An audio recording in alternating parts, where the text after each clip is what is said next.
अगर मैं आपसे ये पूछूं कि इस दुनिया में सबसे अमीर इंसान या सबसे बड़ी कंपनी कौन है, तो आपके दिमाग में शायद से Elon Musk, Jeff Bezos, Bill Gates, Ambani या एप्पल, माइक्रोसॉफ्ट, गूगल जैसी कंपनियां आ रही होगी। लेकिन आपके दिमाग में ये ख्याल आया है कि इन सब को कौन कंट्रोल करता होगा? तो इस वीडियो में एक ऐसी कंपनी के बारे में जानेंगे जो पूरी दुनिया को कंट्रोल करती है, जो दुनिया की top companies Apple, Microsoft, Meta जैसी कंपनीज को कंट्रोल करती है। इवन ये कंपनी अमेरिका की गवर्नमेंट को भी कंट्रोल करने का दम रखती है।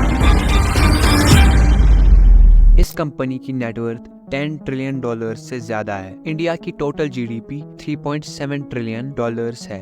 इस कंपनी के पास अमेरिका और चाइना के बाद हर देश की जीडीपी से ज्यादा पैसा है। इस कंपनी का नाम द ब्लैक रॉक कंपनी है और इस कंपनी के फाउंडर का नाम लैरी फिंक है। और यही मास्टरमाइंड लैरी फिंक की वजह से आज ये कंपनी 10 ट्रिलियन डॉलर से ज्यादा एसेट्स को मैनेज और दुनिया की नंबर 1 कंपनी बन जाती है। लैरी अमेरिका में एक यहूदी फैमिली में पैदा हुए थे। इनको फाइनेंस और स्टॉक मार्केट में काफ़ी ज़्यादा इंटरेस्ट था।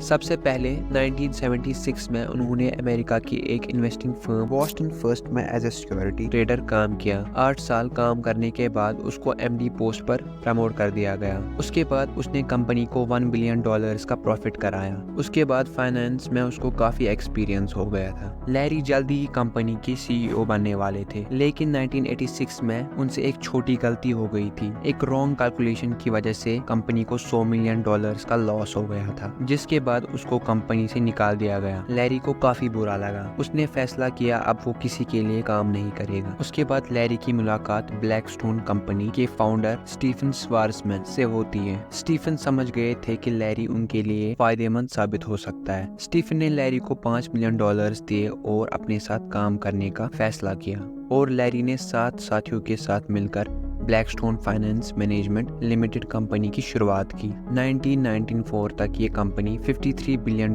के एसेट्स मैनेज करने लगी। बड़ी बड़ी कंपनियां ब्लैकस्टोन कंपनी को अपना पैसा मैनेज करने की जिम्मेदारी देने लगी। लेकिन 1994 में स्टीफन ने खुद को कंपनी से अलग कर लिया और कंपनी में अपने 35% शेयर्स सिर्फ $240 मिलियन में बेच दिए। स्टीफन इसे अपनी लाइफ की सबसे बड़ी गलती मानते हैं। अगर वो शेयर्स उसने नहीं बेचे होते तो आज उनकी वैल्यू $50 बिलियन से ज्यादा होती। स्टीफन के अलग होने के बाद लैरी ने कंपनी का नाम बदलकर ब्लैकस्टोन से ब्लैक रॉक कर लिया। ब्लैकस्टोन से ब्लैक रॉक होने पर भी इन्वेस्टर्स ने इस कंपनी में इन्वेस्ट किया और ईयर 1999 में ब्लैक रॉक ने $14 के प्राइस के साथ अपना पहला आईपीओ लॉन्च किया और उन्हें $900 मिलियन की फंडिंग मिली। इसके कुछ ही महीनों में कंपनी $165 बिलियन के एसेट्स मैनेज करने लगी। लैरी फिंक जानते थे अगर उन्हें आगे बढ़ना है तो अपने विरोधियों को रास्ते से हटाना होगा। उसने अपनी कंपीटिंग कंपनियों को खरीदना शुरू किया। ईयर 2006 में पहले उन्होंने मेरिल लिंच को खरीदा और फिर 2009 में बार्कलेज ग्लोबल इन्वेस्टर्स को भी टेक ओवर कर लिया। चाहे इकोनॉमिक क्राइसिस हो या देश की जीडीपी डाउन हो रही हो, इस कंपनी को कोई फर्क नहीं पड़ता है। ये कंपनी हमेशा प्रॉफिट में ही रहती है। 2008 में जब लेमन क्राइसिस आया था, उस टाइम पर बड़े बड़े देशों की इकोनॉमी डूब रही थी। बहुत सारी कंपनियां बैंकरप्ट भी हो गई थी, लेकिन उस समय ब्लैक रॉक कंपनी की इनकम में 23% की बढ़ोतरी देखने को मिली थी और अमेरिका को भी उस टाइम पर इकोनॉमिक क्राइसिस से बाहर लाने में ब्लैक रॉक कंपनी का इंपॉर्टेंट रोल रहा था। इतना ही नहीं, 2008 के बाद जब 2020 में कोविड आया था, उस समय भी ब्लैक रॉक ने प्रॉफिट शो किया था और साथ ही कई कंपनियों को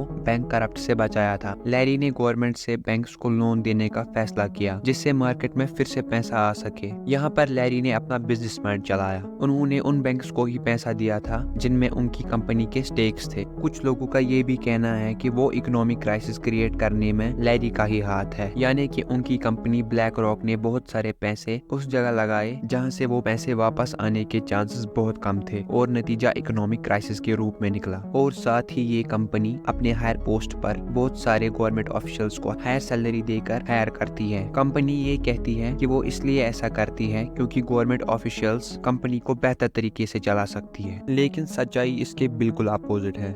डेटा कहता है कंपनी भले ही गवर्नमेंट ऑफिशियल्स को हायर सैलरी देकर अपने यहाँ नौकरी पर रखती है, बट जब भी ऑफिसर्स वापस जाकर पॉलिटिक्स में जाते हैं या गवर्नमेंट बनाते हैं, तब ऐसे लॉज जानबूझकर बनवाए जाते हैं जिससे ब्लैक रॉक कंपनी को फायदा हो और इन्हें टैक्स में बचत मिले। अगर एग्जाम्पल देखें, डीज एडेयमो ब्लैक रॉक कंपनी के एम्प्लॉय रह चुके हैं, जो एक समय पर बराक ओबामा की नेशनल इकोनॉमिक काउंसिल के सदस्य रह चुके हैं और यही लोग आगे बाइडेन के अंडर काम करते हैं। Even Kamala Harris black rock की एम्प्लॉय रह चुकी है, जो आज अमेरिका की वाइस प्रेसिडेंट है। इसके अलावा माइकल पाइल, जो ब्लैक रॉक कंपनी के farmer global chief investment strategist थे, वो ब्लैक रॉक कंपनी को ज्वाइन करने से पहले बराक ओबामा की गवर्नमेंट का हिस्सा थे और आज यही माइकल अमेरिका के वाइस प्रेसिडेंट कमाला हैरिस के चीफ इकोनॉमिक एडवाइजर है। अब जाहिर सी बात है, अगर कोई पॉलिसी बनेगी और वो ब्लैक रॉक कंपनी के पक्ष में ना हो, ऐसा हो नहीं सकता और इसी वजह से आज अमेरिका का 50% पैसा ब्लैक रॉक ही मैनेज करती है। अगर देखा जाए तो ये कंपनी करती क्या है, ये कंपनी दुनिया के कई देशों और कंपनियों के फंड्स को मैनेज करने का काम करती है। ये कंपनी पेंशन फंड,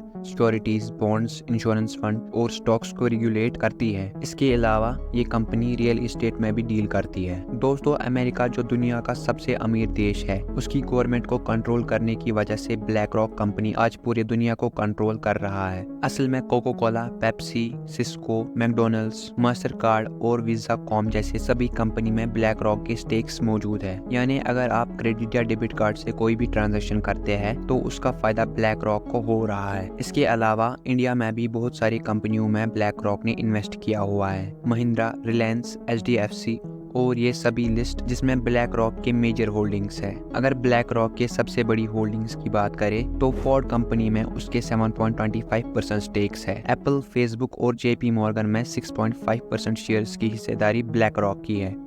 इसके अलावा अमेज़न, माइक्रोसॉफ्ट, एनवीडिया जैसी कंपनी में भी ब्लैक रॉक के अच्छे खासे शेयर्स मौजूद है और सभी कंपनियों में ये टॉप इन्वेस्टर्स की लिस्ट में मौजूद है। ब्लैक रॉक जिस भी कंपनी के शेयर्स खरीदती है, उस कंपनी के शेयर्स में एक अलग ही ग्रोथ देखने को मिलती है। हाल ही में अप्रैल 2024 में भारत की दो कंपनी इलेक्ट्रो स्टील कास्टिंग और PTC इंडिया लिमिटेड में ब्लैक रॉक ने 207 करोड़ के शेयर्स खरीदे थे। ब्लैक रॉक के इन्वेस्ट करने के बाद इस कंपनी के शेयर्स में 11% की ग्रोथ देखने को मिली थी। दोस्तों, इसके अलावा चाइना में भी ब्लैक रॉक का काफी इन्फ्लुएंस है। असल में USA ने चाइनीज कंपनियों में इन्वेस्टमेंट करने पर बैन लगाया है और कई चाइनीज कंपनियों को ब्लैक लिस्ट भी किया है, लेकिन उसके बावजूद भी उन कंपनियों में ब्लैक रॉक इन्वेस्ट कर रहा है। दोस्तों, ब्लैक रॉक को आज दुनिया की सबसे पावरफुल एसेट मैनेजमेंट कंपनी माना जाता है, जो आज के टाइम में $10 ट्रिलियन से ज्यादा बड़े बड़े देशों के एसेट्स को मैनेज कर रही है। आज ब्लैक रॉक को दुनिया के 38 कंट्रीज में 100 से ज्यादा ऑफिस हैं और 100 से ज्यादा देशों में कंपनी के क्लाइंट्स भी है। इतनी बड़ी कामयाबी के पीछे कंपनी के लिए गए ऐसे कई फैसले हैं जिन पर आज भी सवाल खड़े किए जाते हैं। दोस्तों, ब्लैक रॉक वैसे तो खुद को environmental and social friendly company बताती है, लेकिन दूसरी ओर ये उन कंपनियों में भी इन्वेस्ट करती है जो क्लाइमेट चेंज के लिए रेस्पॉन्सिबल है और जहां फॉसिल फ्यूल्स के यूज को बढ़ावा मिल रहा है। ये कंपनी गन मैन्युफैक्चरिंग जैसे बिजनेसेस में भी इन्वेस्ट करती है। Oil and corporation company Exxon Mobil में ब्लैक रॉक के 6.7% की हिस्सेदारी है। ये कंपनी आज वर्ल्ड के 2% कार्बन एमिशन के लिए जिम्मेदार है। इससे कहीं न कहीं कंपनी का डबल स्टैंडर्ड देखने को मिलता है। लैरी और उनकी कंपनी को इस बात से कोई फर्क नहीं पड़ता कि कंपनी सही काम कर रही है या नहीं। उसकी इन्वेस्टमेंट नेचर के लिए हार्मफुल तो नहीं है। ब्लैक रॉक को सिर्फ अपने प्रॉफिट से मतलब है और यही वजह है कि ईयर 1999 टू 2020 तक इस कंपनी ने 7539% की बेहतरीन ग्रोथ की है। लेकिन दोस्तों, इतना सब कुछ जानने के बाद आपके दिमाग में एक सवाल आ रहा होगा कि अगर ये कंपनी इतनी ही बड़ी और पावरफुल है तो इसके बारे में मीडिया में ज्यादा खबरें क्यों नहीं आती। असल में ये भी कंपनी की एक अपनी पॉलिसी है। लैरी नहीं चाहते हैं कि उनकी कंपनी मीडिया में ज्यादा आए। अगर मीडिया में कंपनी की खबरें छपने लगी तो हर छोटे बड़े फैसले पर लोगों की नजर रहेगी और लैरी बिल्कुल भी ये नहीं चाहते और वो ऐसा करने में इसलिए कामयाब हो जाते हैं क्योंकि दुनिया के 90% मीडिया पर ब्लैक रॉक का ही कंट्रोल है और सभी बड़े मीडिया हाउस में ब्लैक रॉक ने इन्वेस्ट किया हुआ है। CBS में 16%,